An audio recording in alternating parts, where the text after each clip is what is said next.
small fire broke out in the mountains surrounding a small town. We were sent up there to assess the area and put out anything left behind.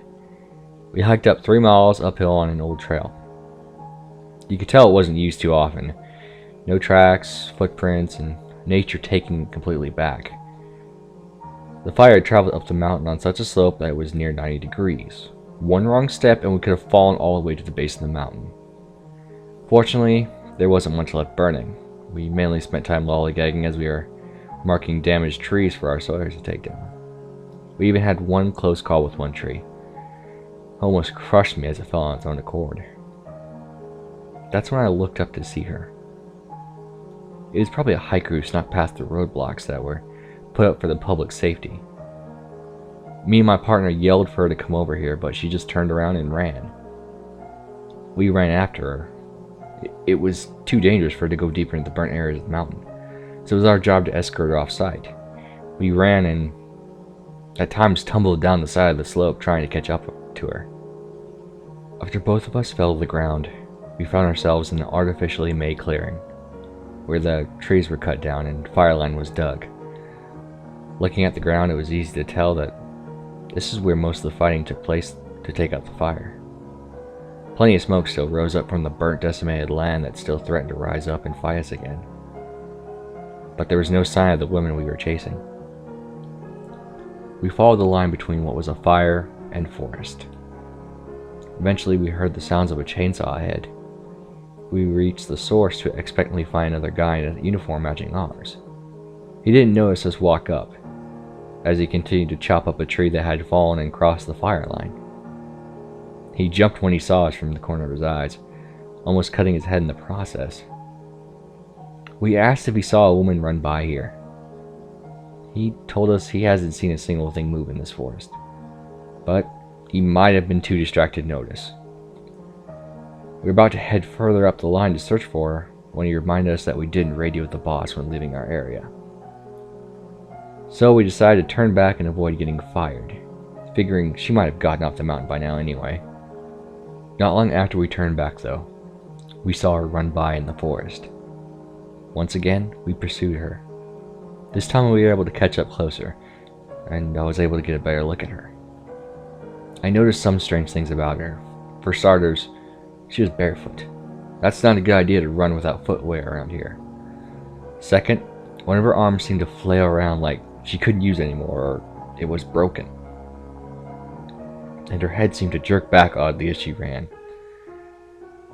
Before I could get any more details on her, she turned behind a tree and disappeared. Me and my partner looked around to find nothing once again. Then we heard a woman screaming, and we bolted. The forest ended, and once again we were standing in the fire line where the tree had fallen. There the Sawyer was again. Did you hear the scream? I said to him. Nah, it's probably my chainsaw. It was sounding weird a while ago, so I'm having to maintenance it now. Now, I've lived around the woods most of my life. I know a chainsaw when I hear one, and I was certain I didn't hear a chainsaw. I nodded at my partner. My guess was that this guy and that woman we'd been chasing were playing some weird joke. We've had our share of pranks, but this was too far in our book. My partner started to radio in what we've been doing, and we got a response from our boss to patrol the fire line for anyone who wasn't supposed to be there. At this point, the Sawyer, he seemed a bit ticked off.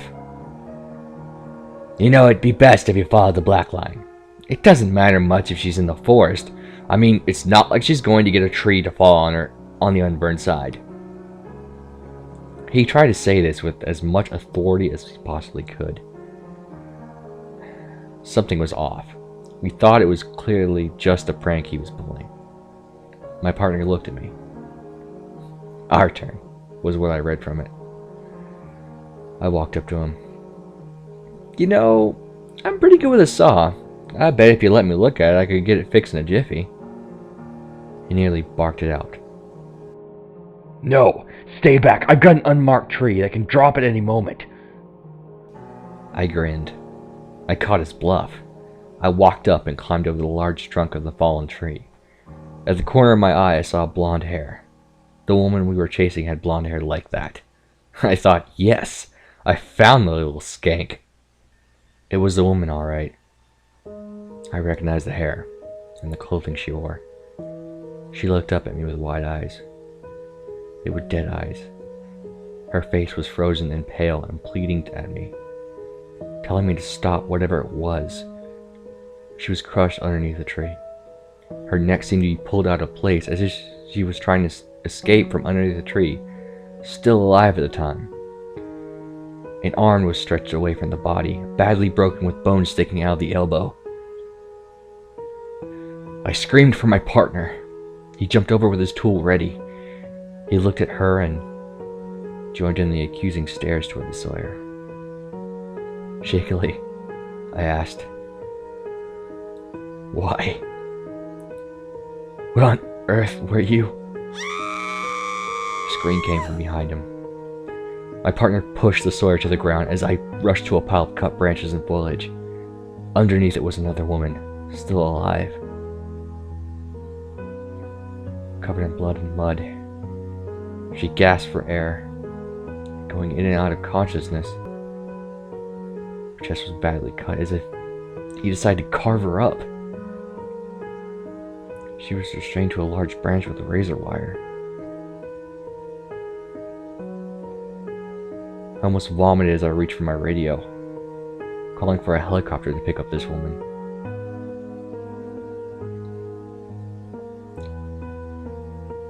Now, she's in an intensive care unit. Probably will be for the rest of her life. When we asked that sick freak again why he did this to him, he just laughed.